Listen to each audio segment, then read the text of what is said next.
What is it about giant bosses that make them so fun to fight? The bigger they are, the harder they fall. Well, yes, but that doesn't answer our question. Maybe it's because of the whole David versus Goliath trope. The idea of you, a small person, beating a giant entity way out of your class is inherently epic. And with video games being interactive, we have the ability to actually live out myths.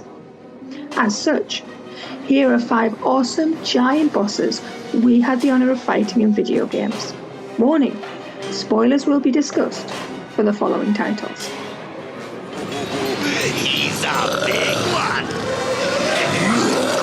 While best known for fighting criminals and gangsters, the Caped Crusaders Rogues Gallery includes many freaks of nature. Monster men, beings of clay, and plant-controlling femme fatales are also included. Then there's that giant undead zombie, Solomon Grundy. Named after the nursery rhyme, Grundy is featured as the first boss of Arkham City, and we couldn't have been more thrilled.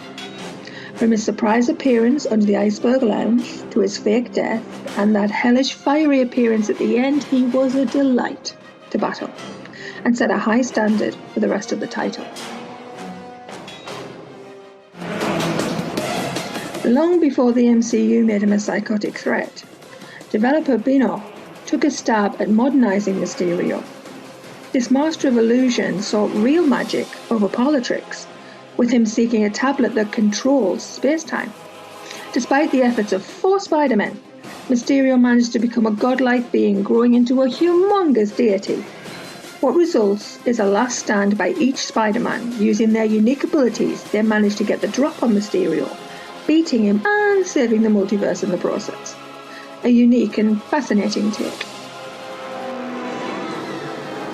I know some fans wanted the Hive Mind to be our choice here, and while it would have fit, the truth is we already expected something massive for the end game.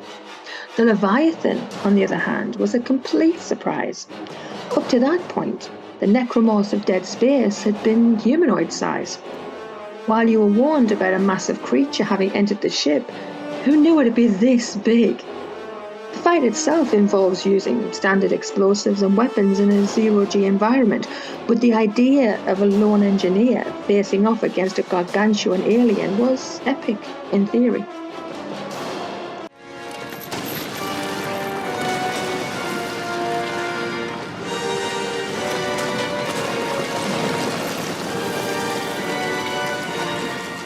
You can't talk about giant bosses and not mention Cronos.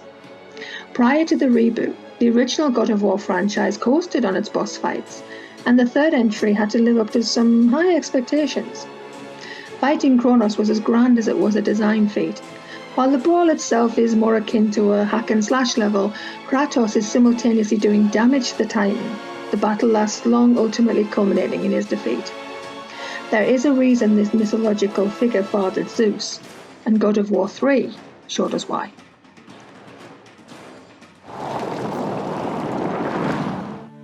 Come on, did you expect anything different? Instead of one giant boss, how about an entire game full of them?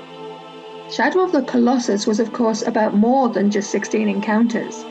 It subtly tackled video game morality, the consequences of following blank objectives, but developer team Ico pushed for an entertaining product first, and we got it with the Colossi.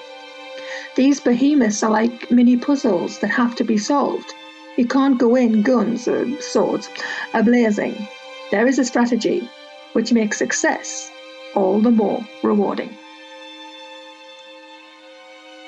And those are 5 giant bosses we personally loved fighting. Did we miss any of your favourites? Put them in the comments below, and be sure to subscribe to Flickering Myth for more content.